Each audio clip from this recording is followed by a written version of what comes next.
Right, the Ford 1 litre EcoBoost timing belt, or it's commonly referred to as the wet belt replacement.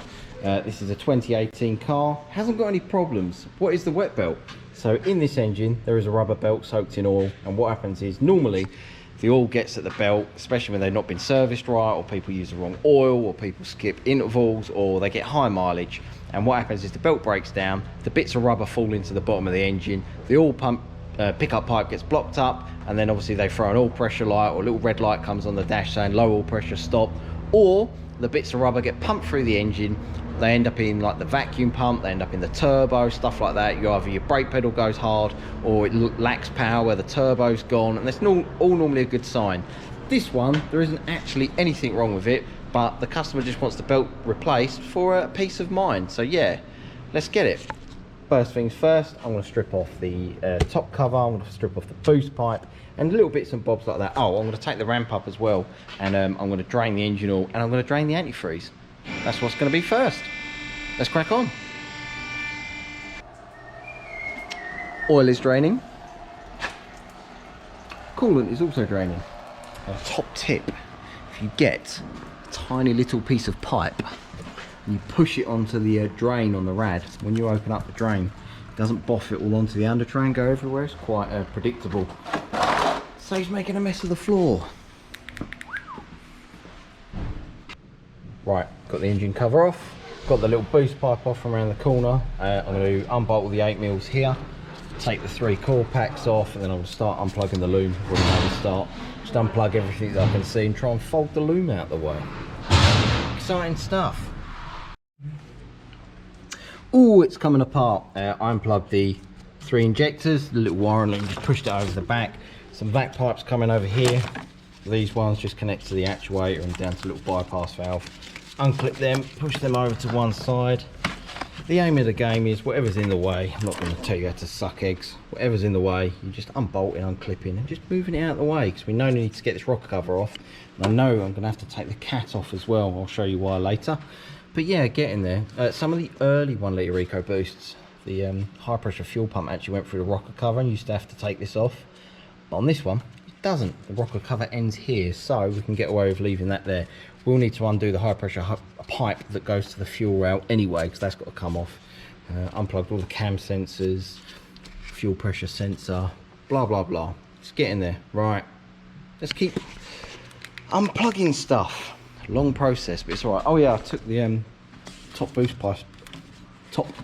hose off as well. There's a little bolt on a bracket there. I've taken that off and wiggled that out of the way, because I'm going to take that right out of the way so I can get right down to the side of the engine when we get to that part. Come on, give it up.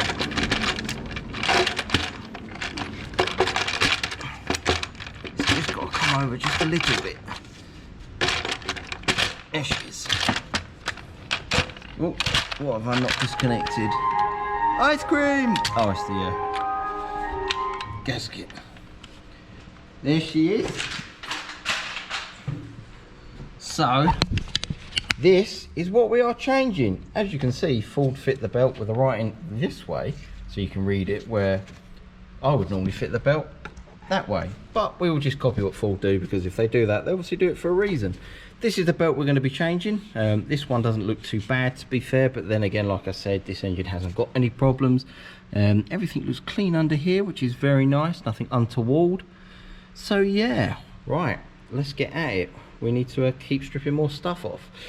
I'm going to take the cat off next, so I need to take all these shields off, and I need to take this lambda sensor out. So yeah.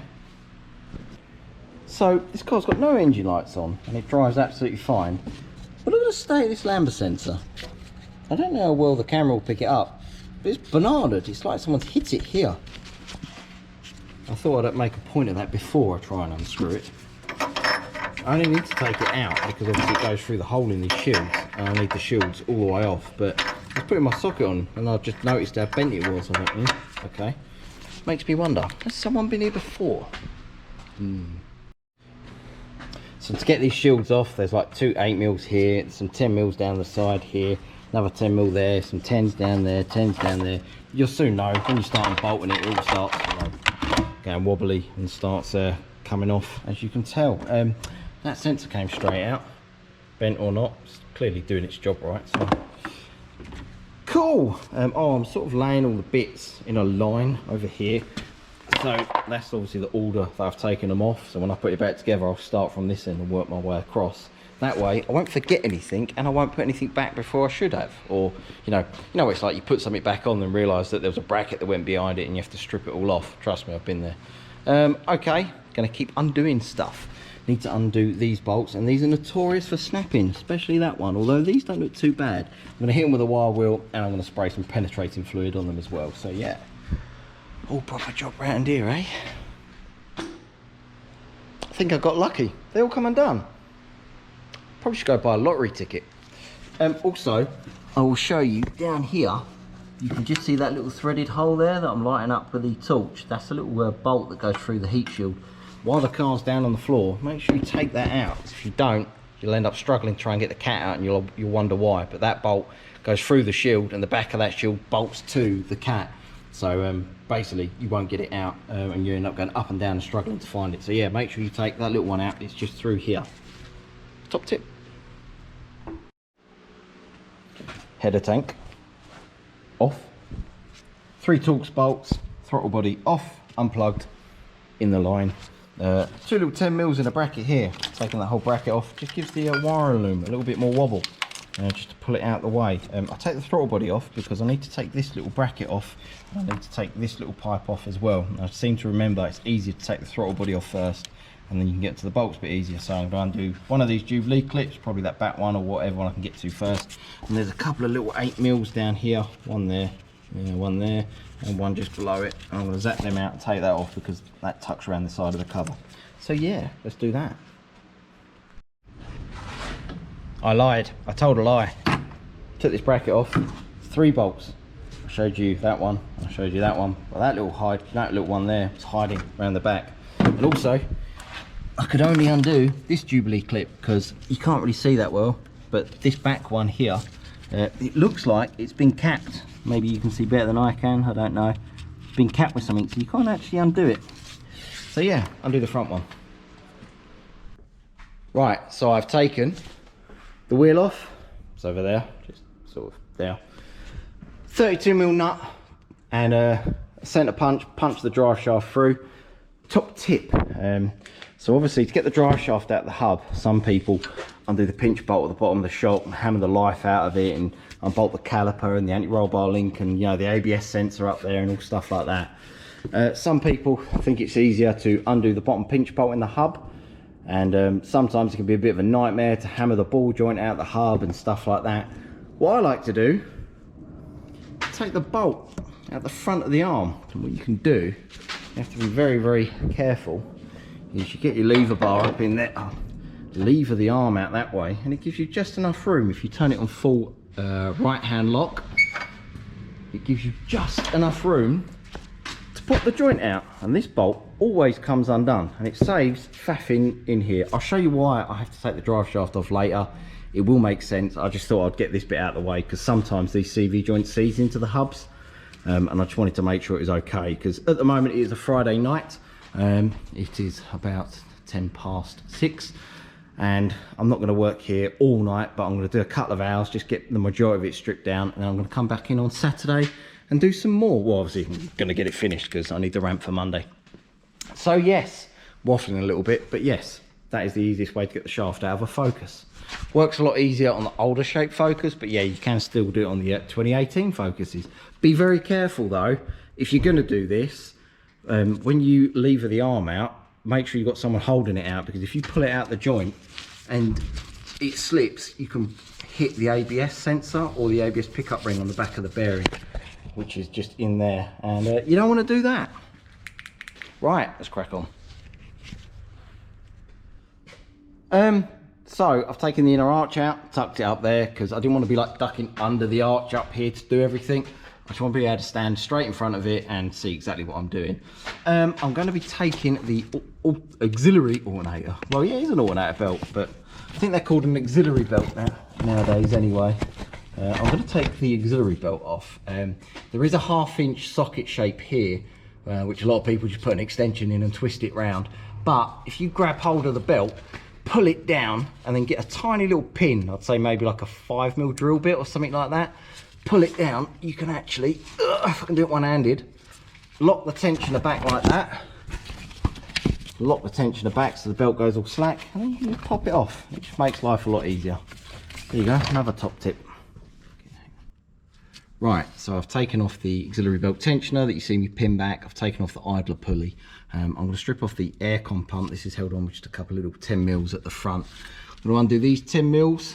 I'm going to take the alternator off and out the way because that hooks over the cover. Probably going to take the water pump off as well. I'm just trying to expose as much as this area so that I know I don't run into any issues. But yeah, let's do that. Right, aircon pump is unbolted. Some people just leave them hanging. I've seen a lot of videos of them hanging and it makes me feel a little bit unnervy. So I just tuck them up here and cable tie them to the like the rad pack bracket, just stop them swinging around and hanging off all the pipes and stuff. There's plenty of flex in the pipes, so they will bend that way. But yeah, that's what I do. Alternator, took the 2 bolts out, used the persuader in there and just popped it off. I'm gonna crack on getting the cat off. Oh man. So on some of the newer EcoBoosts, this is like a V-band clamp and it's so much nicer to undo. Oh, this is like, it's nut and bolted with flanges, but they put the nuts facing up. Why didn't they just face the nuts down? It would have been so much easier, and they always snap as well. Right, let's clean that up. I'm gonna put that sump plug in as well because it's dripped oil on me like 100 times now. And I'm losing my voice by the sounds of it. Right. I'm going to undo them bolts I just showed you and I'm going to crack on getting the cat off.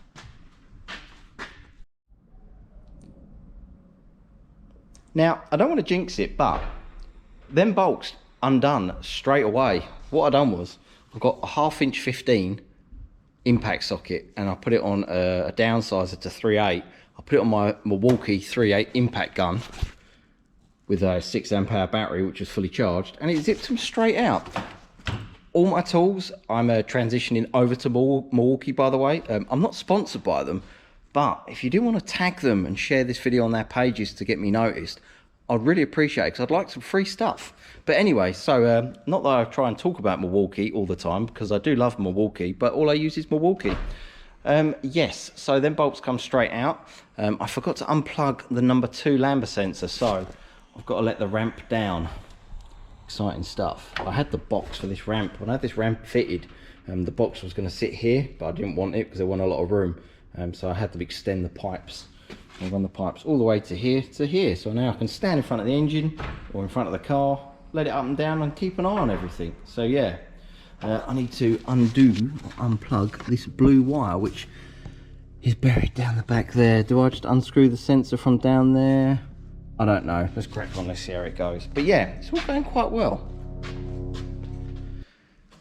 So as you see, I let the ramp down, went to disconnect number 2 lambda sensor, but it was the connector for it was absolutely buried like under the airbox pipe and stuff like that. And I thought, I really don't have to expose all that area just for one plug, because that's the only thing I need to get to down in that part of the engine bay anyway.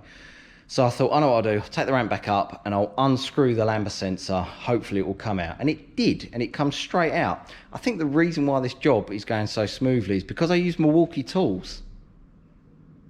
No, anyway, cat's off. Now, the reason why the cat had to come off, by the way, is because we need to take the sump off. And obviously that pipe wraps around here. They do sell repair kits on the internet. So when these flexis break, what most people do is charge you like a small fortune for a whole catalytic converter. But there's people on the internet that have remade this out of stainless with a stainless steel sleeve. And then, you know what? I'll show you. I've got one in stock. So yeah, you can buy these. These are like a little stainless steel replacement. I don't know if this one is exactly for this vehicle, but I know it's for an EcoBoost vehicle, so like hold with me. But yeah, so when that, obviously, imagine that flexi breaks, and then rather than change the whole cat, you can literally cut that off like here or wherever, obviously measure it first, and that replaces that. And then you get a little clamp that just goes on there, clamps it on, and that's brilliant, because if it's had this done before, or if you want to be really lazy when doing these belts, order these, because if you cut that off there, you don't then have to take the cat off. So all that faffing I've done to get the cat out of this hole and, you know, get it all off and get the lambda sensors unscrewed and all that, you can literally unbolt that sleeve here. That gets out of the way, and then you can get the sump down without doing all that. So yeah, you go. Top tip, if you want to be really lazy and spend a bit more money, chop the exhaust in half. Right, let's crack on. What am I going to do next? I say I'm going to crack on. I don't know what I'm going to do next. I'm going to take the sump off. No, I'm not. I'm going to take the drive shaft out. I'll show you why. It will make sense why I've got to take the drive shaft out. Right. The sump, it's coming down. I can just break the sealing.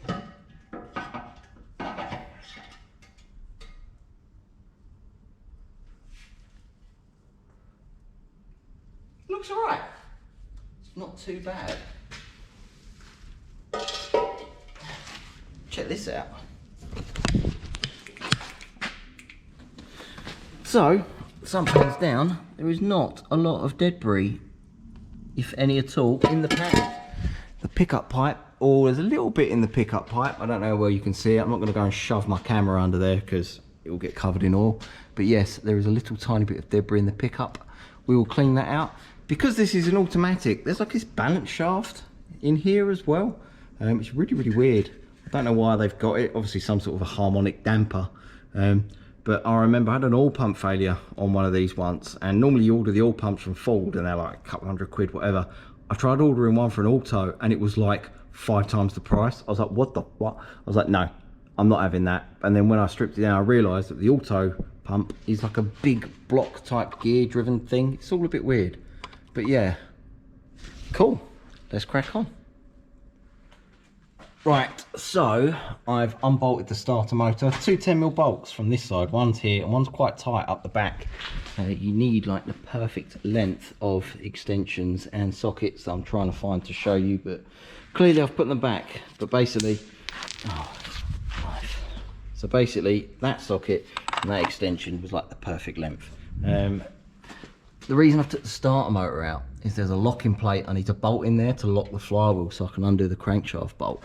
I've just remembered that the oil pump belts on these are a little bit more tricky because obviously you can't just take the belt off and unhook it because of these gears. So I'm going to have to remove this pulley, but this is a sprung gear, so I need to lock it with a pin and I need to time it up right. So if I don't put it back in the right place, it will just vibrate like mad. But we'll get to that, and you know when we'll get to that?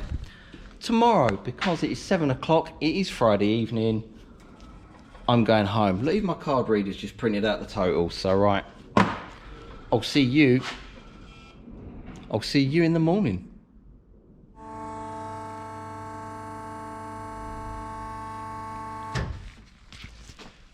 Good morning, we are back here, and obviously the car is still on the ramp. Let's carry on. So, what am I going to take off next? I'm going to strip off the water pump, and I'm going to strip off some of this wiring loom, and then I'm going to take the crankshaft pulley off. Now you'll see why I've had to take the drive shaft out, and why I've had to take the drive shaft bracket off. All become clear about now. Right, so first things first, I'm going to time the engine up. It's a little 10mm bung, looks like this, that's screwed up in the back of the block here, just behind the drive shaft bracket. Don't know where you can see that, just there. In the timing toolkit, you've got this pin. Take the bung out, and then the pin screws in like that. Once the pin is in flush by hand, doesn't have to be too tight, you then turn the crankshaft, it's a 21, clockwise until the web of the crank, can you see it? Till the web of the crank hits the pin. Ready? Like that. So the crank's now sat on that pin, bottom end of the engine's timed up. Do need to let the ramp down because I need to make sure that the cams are not 180 degrees out. Haven't checked that, I've just taken a chance. Doesn't matter, if they are out, I can just take the pin out, turn it over, put the pin back in. So yeah, let's let the ramp down and we'll have a look. Right, so as you see, I swung the crank round onto the pin and I did get lucky. The camshafts are in the right place. In the toolkit, you have these are little camshaft lock-ins, and as you can see, this one says inlet on it. And obviously this one says exhaust on it. So this one's for the exhaust side. It goes here like that, and what it does is it locks that cam lobe in place. And then this one is obviously the inlet, and that goes at the back there. Let me show you. and that sits nicely and locks the inlet cam round. Put some bolts in here, that will lock it up all tight. I'm not going to put them in tight yet. What I'm going to do is, I'll show you why. I like them to be loose when I don't like the whole engine to be locked up when I'm trying to loosen off the crankshaft pulley bolt, just in case it snatches and it stretches the belt or pulls on anything. So I'm going to leave these loose for now. I'll just leave these here. What I will do actually, once these are bolted up, I do like to have another set of marks to go by. So I know it's a bit old school, but same as like the Eco Blue I done, I am going to paint mark the camshaft pulleys as well, just to be sure. And I'm also going to paint mark the balance shafts. I know that that goes back exactly how it should be. So yeah, seems a little bit extreme, but it's better to be double safe. It's a lot of work if it goes wrong. So I tried to paint mark these pulleys together, but they're just a little bit too oily. So I cleaned the back of the balance shaft and I just put a little Tipex mark there, just so I've got a little reference. So I know that when the crankshaft is on the locking pin, I know the caps fit up top, and I know that that paint mark needs to align. Also, I know I've said this already, but I need to be really careful because this is one of them sprung pulleys. So like the front half of it is like loose as such, and it's got a spring on it, and it basically holds the gears tight together to stop chattering and stuff like that. So need to be careful of that. Right, I've obviously removed the starter motor, so that's gone. The reason being why, can't find where I've put it now, is I need to insert this. This is a crankshaft locking plate.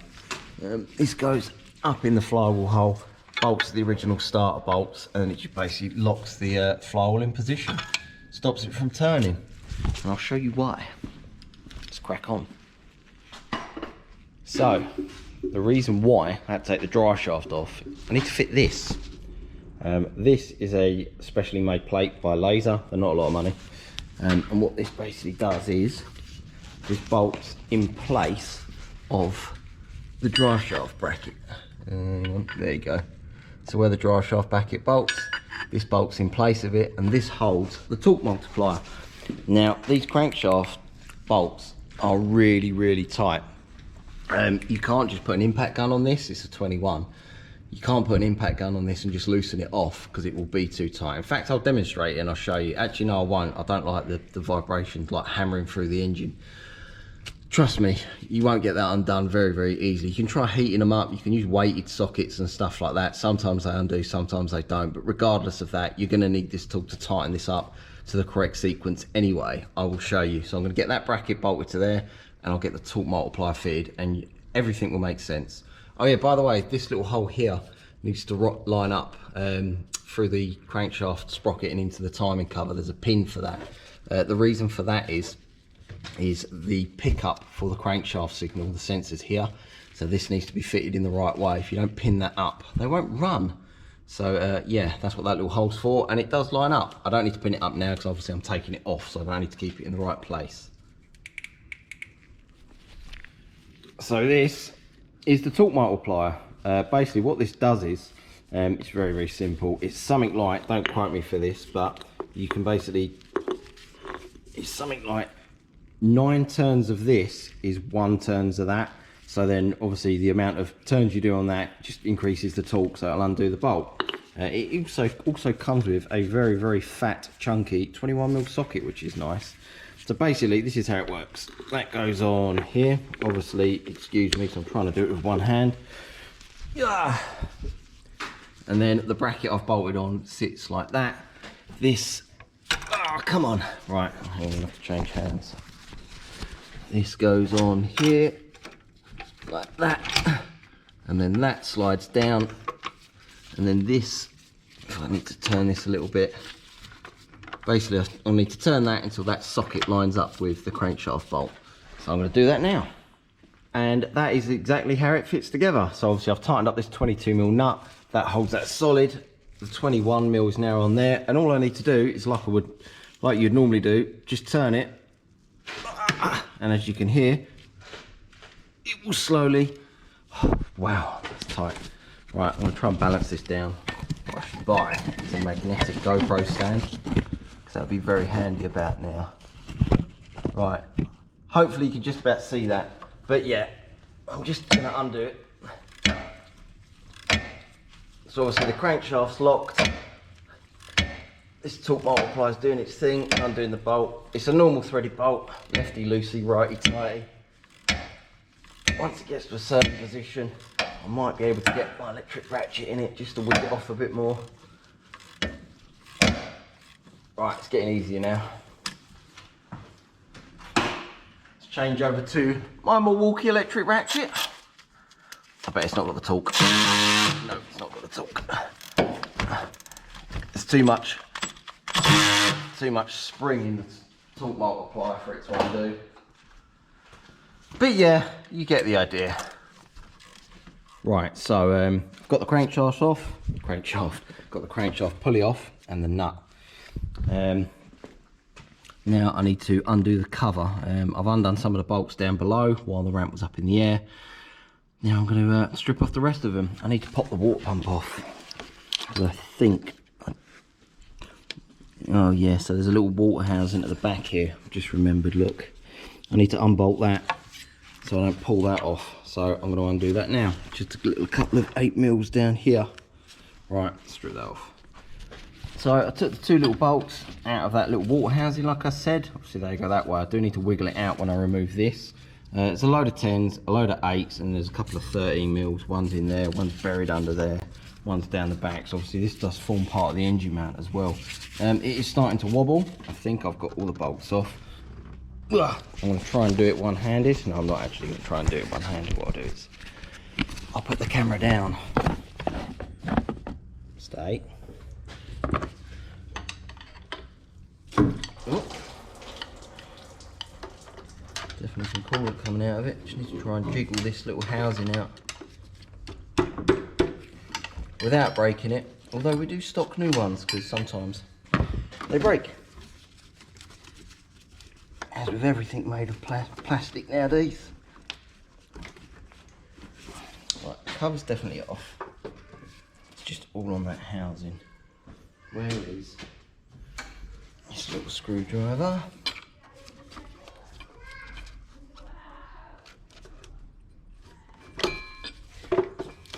Wiggle, wiggle, wiggle.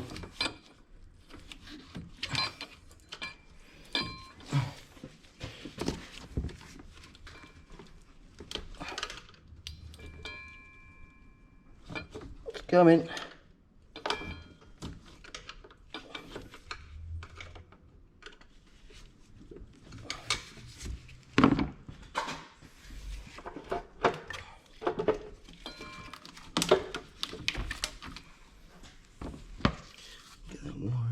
There. Gosh, look at that.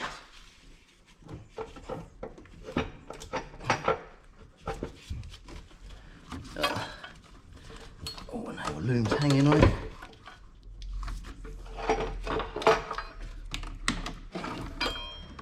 Come on, come out.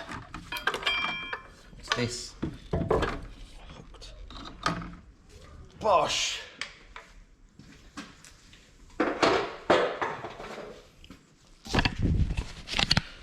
That is the timing cover off. I do have a new seal for here, and I do have a new crankshaft seal as well, all genuine Ford, which is handy. You do need to be very careful of this little plastic housing because they do break.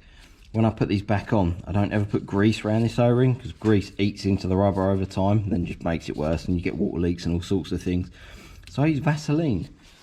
But yeah, here's the belt. All this just to get at this belt. Great fun, eh? Whew, I'm sweating. I've got a fan over there, but I keep turning it off every time I film because I want it to be a little bit clearer so you can hear me waffle. But yeah, so pins in the block. I'm going to bolt these plates down properly now, and then I'm going to pop the belts off. Let's do that. Look at the state of this. I don't know how well, just put my head torch on, the camera's going to show it, but you can't really see it, I don't think. There's some big deep old cracks in this belt, and even down the side of the teeth, some of the teeth are starting to lift. This car has done 30,000 miles. It's actually less than 30,000 miles. I think it's 28,000. It's had a full service history, started at Ford and then come to me a few years ago. I can assure you I've used the correct oil every year without fail. Never put 530 in it. I've always used the correct 520 as recommended, the right grade and everything. So I knew it just weren't worth the risk on these engines. And this belt is still got deep cracks in it. It's still starting to break up. Look. That's mad. 2018 car. We're now in 2024. So quick math, 6-year-old car. 6-year-old car, 28,000 miles. Timing belt's cracking up. Full service history with the correct oil. Mad. So I've got all the belt stripped off. I've cleaned up all the front casing, both sides obviously, and I've cleaned up all the bottom where the sump sits. Cleaned it all off with brake cleaner. I've popped the strainer out. I'm not going to shove my camera up there because it will drip on me, and I have cleaned all the grub out there. You can just pop these little caps out, by the way, and you can get the mesh out. I should have filmed it, but you know what it's like cleaning a bit of mesh. It's not that exciting. Yeah, I've taken this pulley off to get the belt off, so I'm going to put the new oil pump belt on, and I'm going to put the pulley on. That's what I mean about the little sprung cover, like the sprung gear. I've just locked it with this pin, but they're not that strong. You can, with 2 hands, you can hold the back, hold the front, twist it and align it, click it all back together. So it should be all good to go. Don't know what else to say really. Oh, if you've got an EcoBoost that's manual and it doesn't have this balance shaft, it's a lot easier because this oil pump belt just slides on and off. You just got a little cover that covers it. You can take the cover off, take the belt off, put the belt on. You don't need to unscrew all this and muck about. It's not that hard on. They don't have this tensioner either. This is only on the auto ones or the engines with this balance shaft. Not that it's that much fuss doing this anyway, but you know, just so you know. Right, let's build it back up. Do you mind? Right, so I've got the new oil pump belt on, and I've got the new timing belt on. New tensioner bolt. I just put the tensioner in, tighten that up, or torqued it up, sorry. And then wrap the belt around the cam pulleys because I know that I've got the 2 little blue lobe locking tools inserted and tight. So I'm pretty confident that's in the same place. The crankshaft is on the pin, not that it overly matters because it's all free spooling anyway, so I'll make sure it's, to be fair, it's locked in the flywheel anyway, so it's not going to move. Tightened up these 3 bolts, obviously put all this back on. I like the front of this pulley clinically clean, and it will make sense why later. Obviously all the cover's clean, I've washed out inside the engine. These new belts, especially this oil pump belt. Oh, if I show you the old oil pump belt, by the way, this was exactly the same as the timing belt. In fact, this is probably worse. This oil pump belt is cracking up quite bad. Again, some of the teeth are starting to lift. This belt is a lot different to what they would be on the manual ones. They seem to run this thick belt because obviously it has to turn the balance shaft as well. But these new belts, they're like coated. They're like a completely different colour.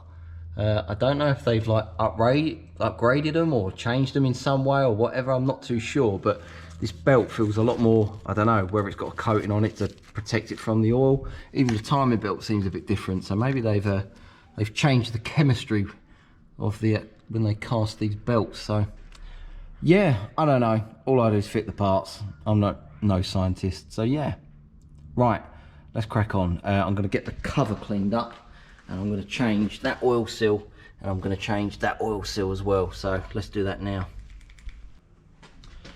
So I've got the cover all cleaned up. Nice. I still need to put the new seal in there. I've pushed in the new crankshaft seal.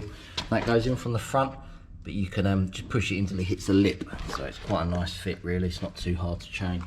Tap it out with a screwdriver and just push it back in from the other side with the correct size socket, if I'm honest. Right, I'm going to put that little O-ring into the water pump housing. This one here. Genuine Ford, of course. And then I'm going to get some sealant out. Going to make sure the front of the block's nice and clean still, which it is. Give it a quick wipe over, and then I'm going to put some sealant on the cover, stick the cover back on, and then try and put all the bolts in, see if I can remember where they go. So I sealed all the cover up. I just put a big smear of sealant all the way around it. I didn't film it because obviously you know what I did. I put the cover on and I've bottled it all up, and I've tightened all. There's 2 10mm bolts, this one and this one. I think there's 2, yeah. Oh no, 3? three, no, two, yeah, sorry, this one, and then there's one a bit higher up here. Them two are meant to be done up first, and that sort of squares the cover up, and then you tighten up, torque up the 8s, and then you can, obviously I've tightened up the 13s as well. I've gone over everything with a ratchet, and everything's nice and tight. I've bolted the engine mount back up, although I realised I think I've put this wiring loom from the start to the alternator the wrong side, but I can't remember. I can sort that out pretty easy. I don't know if you noticed, but I did do a little bit of a naughty. I know I've cable tied the aircon pump out the way, but I did have the alternator hanging down, so I have put the alternator back on just loosely for now. The bolts that were in the alternator at the moment, I've used the shorter ones over there to hold the bracket for the flywheel locking tool. So these are not the right bolts. I need to swap them with the starter bolts. So I've just put them in loosely, and I've pushed the sleeves back on the alternator so it's easier to get on. So yes, it's getting there slowly. Right, this next bit I need to show you. So I need to now put the crank pulley back on, but there's a vital step that you must do. EcoBoost engines come out of the factory and they don't have this. You have to buy this from Ford. It's not a lot of money, it's only a couple of quid. This is called a friction washer. It's a tiny little shim, and this needs to go on dry. So some people say, I'll put a bit of oil on it and do this and do that. No, it needs to go on dry. If you put oil in there, what happens is when you're trying to tighten up the crankshaft bolt, it bites into the pulley, and then the whole pulley twists round and it bends the pin. Obviously the pin that's got to hold the crank pulley in the right place, you don't want that to move. So the EcoBoost engine from Ford doesn't come with this washer. So if you take an EcoBoost apart and it hasn't got this, there's a good chance it's not been apart. If you take an EcoBoost apart and it has got this washer, that means that someone's been there before, or, well, technically, yeah, they should have been there before. Some people don't use these, but you must use these. Even Autodata tells you that. So the friction washer will literally go between the crankshaft pulley and this pulley. These two pulleys, obviously you've got the one that the timing belt runs on, and you've got the one that the oil pump runs on. They're not Woodruff keyed, they've got no keyways, they've got nothing to grip. They're absolutely flat, smooth surfaces. That's why this crankshaft bolt needs to be that tight. But I'll get it together and I'll show you, and I'll take you along for the ride. So the friction washer, as you can see, just pushes over the nose of the crank there.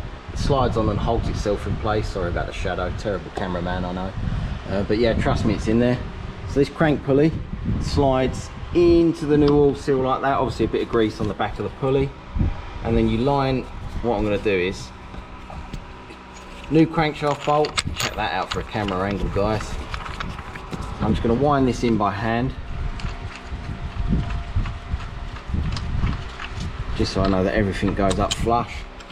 It says, as it starts going tight, I did blow the crank out to make sure there was nothing sitting in the bottom of the crank. Right, as that starts getting tight, you need to use this pin. That pin goes through that pulley and into the cover like that, and that's all held in place. So I'm going to tighten this up a bit more, and then I'll get back to you. Right, so the tightening sequence for the crankshaft pulley is 25 newton-meters, 70 newton-meters.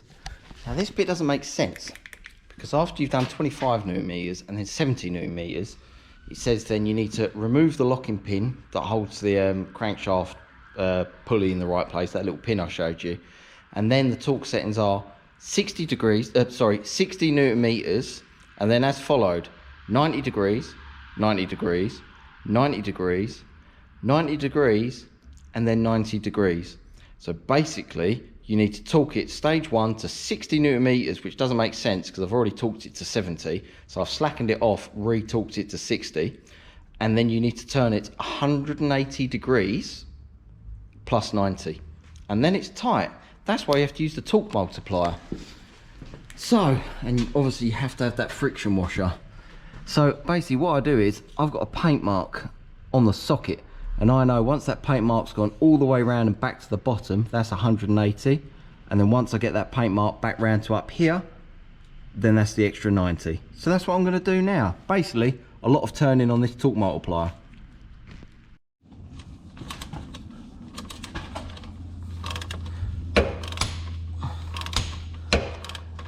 I use my torque wrench for this, just because you get better leverage, but it is very long-winded.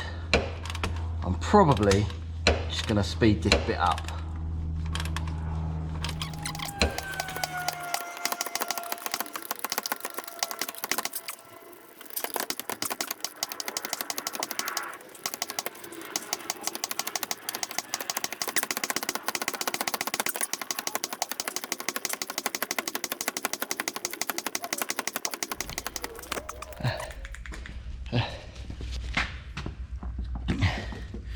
Oh mate.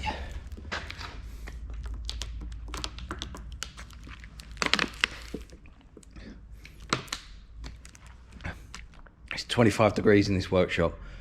There's no airflow because the fan's off because I'm filming and I'm in overalls. Woo!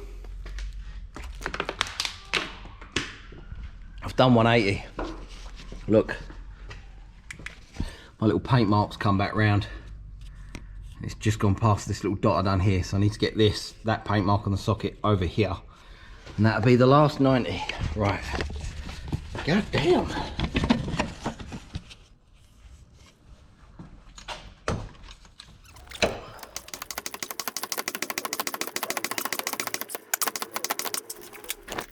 And that is done.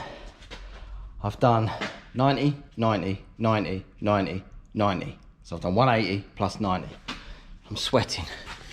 You will not do this job if you do not have a torque multiplier. You need this tool, otherwise it is going to be a nightmare. I think when we first bought these, when we first started doing the EcoBoost belts, I think the multiplier, all the bracketry and all the tools that we needed, it cost us about £1,000. So it's not the end of the world, but you know, you're going to need them either way.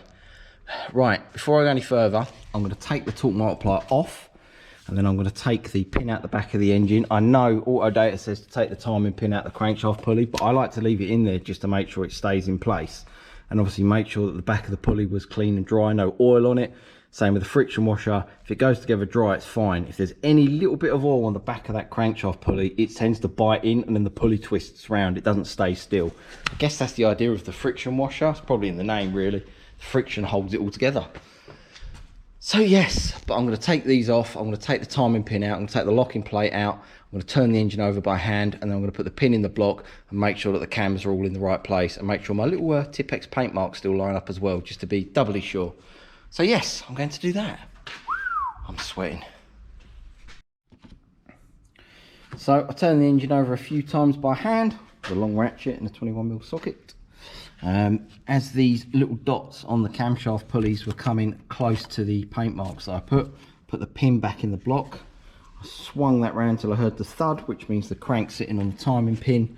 My dots line up absolutely perfectly with my paint marks. The little paint mark underneath lines up on the balance shaft as well. And these two alley caps go on absolutely perfectly. So I'm happy with that. That is all in time. So now what I need to do is put it all back together again. Yeah. So, what have I been up to? I've been cracking on, haven't I? Sumps on, resealed and tight.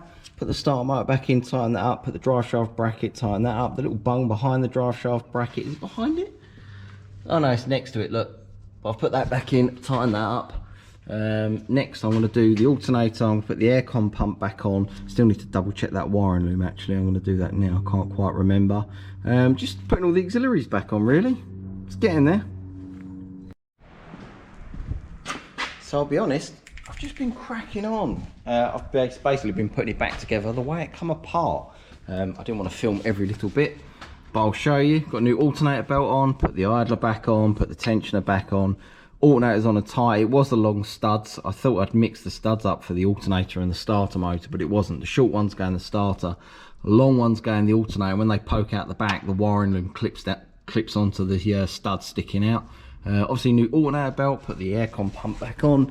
That's what I mean about the wiring loom there, just runs around the back of the starter. It's all plugged in. Aircon pump's all plugged in, gave it a little wash off with a bit of brake cleaner as well. These oil drains off these turbos, they do have a tendency to leak, so, and it's a lot easier to change them when the when the cat is off. So if you're going to do one of these, make sure you check this drain, because if it does start leaking, it's a lot easier to change it now. I still need to put the bolts back in the back of the water housing, so I'm going to do that next. Before I forget. Right, let's crack on. I've kind of been cracking on. Don't quite remember where I left off from, but put the drive shaft in, brackets on. I think I showed you all this. Shoved the cat up. I've put the little 10mm bolt in down there and the little 10mm bolt in the heat shield up there. Tightened up the 4 bolts at the top first, greased them all up all nicely. Put the 2 nuts on the bracket down here, bolted the 2 bolts up there, obviously with the gasket. This is all done, dusted back together. Put the bracket on the drive shaft, all the starter motors in. Can't quite remember. My pal turned up and I kind of ended up chatting to him for a half hour or so. I can't remember where I left off, so yeah, this is where I am now. I'm going to let it down and I'm going to probably put this inner arch back in, put this wheel on, put the hub nut on, put the bolt back in here, obviously put the drive shaft in. Yeah, I feel like I'm repeating myself. Haven't put the lambda sensor in yet. Can't remember if the heat shields need to go on or not. But we are making progress, we are getting there. Just working my way back through my pile, starting from this side of the line, Put my little elbow back on with the 3 bolts, not the 2, the 3 bolts. The wiring loom clips onto the stud, tightened up that Jubilee clip. And it gives this little throttle body a little wipe over. That goes on there, bolts are up there for it. She's getting there, she's getting there. We are getting there. Clean the rocker cover up, put a new full gasket in, put that down. Run all the wiring loom over, did this boost pipe, tightened it up either side. Got a few little plugs overhanging, but I'm sure I'll realise where they go. I know these are for the coils. Just slowly working my way across the line, and I'm running out of bits, so it's a good sign. It means we're getting near the end. I've got a heat shield that needs to go back on here. Put the top lambda sensor in, need to take it up, put the bottom lambda sensor in. Didn't want to put it in because I couldn't remember if that goes for a bit of heat shield or something like that, but obviously it doesn't. I'm going to put the coils on, need to blow out the plug holes because there's a bit of a petrol down there where I took the fuel rail off. Oh yeah, put the fuel rail back in, tightened all that down. Need to connect the high pressure pump. Slowly but surely. Don't think it'll be too much longer. Hopefully it'll run. So, it's all pretty much back together. Put all the boost pipes on. Oh, that plug I couldn't remember, it was the throttle body. Put all these little vacuum hoses on, they clip everywhere. They've got the little safety clips as well. Tagged all them back in. All the wiring looms plugged up. I've run out of nuts and bolts as well, which is always a good sign. Sometimes you have something left over. Not this time. So yeah, it's all back together. Everything's all plugged in. I've tightened all the boost hoses up, all the belts are on. I've put the lambda sensor in, put all the bolts back in the shields. None of the shields are loose, they all went in nice and tight. I need to put some antifreeze in it, and I need to put some engine oil in it. Oh yeah, I changed the oil filter, genuine Ford, obviously. And I'm going to shove some oil in it and some coolant. It's time for the big bang. So I've put oil in it, 5 litres of EcoBoost oil, 520. I've put new antifreeze in it. I've reconnected the battery. Oh, I don't know if I mentioned that. I disconnected the battery at the start. Kept meaning to mention it, but I've only just remembered it now. I've reconnected it. So yeah, reconnected it, done all the boost pipes. Everything's all in. Everything's clipped back as it should sit. Time to start it. So what I'm thinking is going to happen is I'm going to crank it, and it's going to crank over for a little while till it builds fuel pressure, and then it will splutter into life. And when it splutters into life, it'll rattle for a minute, and then it'll build oil pressure, and then it will sound alright.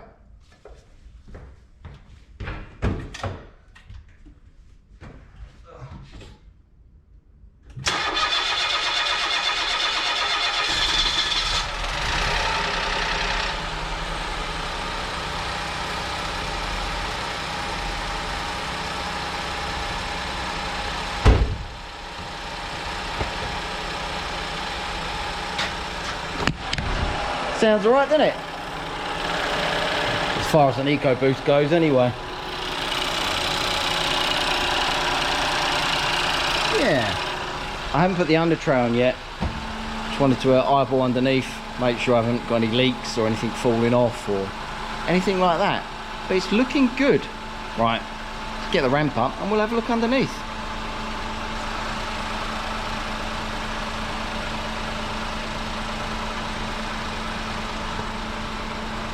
So bright. He taught that wheel up as well.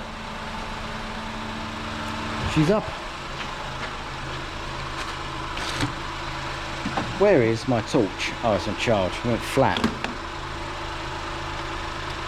But I do have here my new Milwaukee torch. Did I ever tell you that I really like Milwaukee tools? This is literally the best torch I've ever owned in my entire life. In fact, I think this torch helped me and my wife conceive our child. Yeah, I think I went a bit far there. I do need that torch though. It is bright. Nothing's leaking. All dry up there. Sump plug's nice and tight. No loose bolts. No exhaust leaks. Everything's nice and quiet.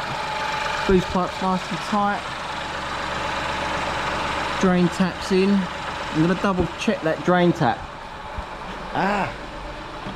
And double check that drain tap just because I don't remember tightening it up. Yeah, absolutely fine.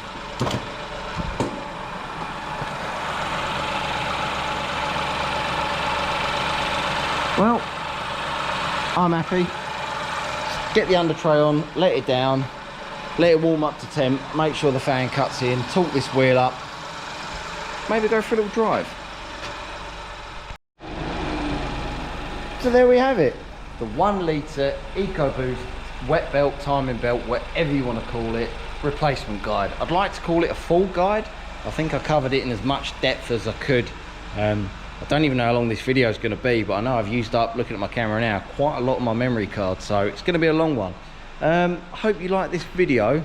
Like, share, subscribe, tag my walkie. Yeah, cheers guys, bye.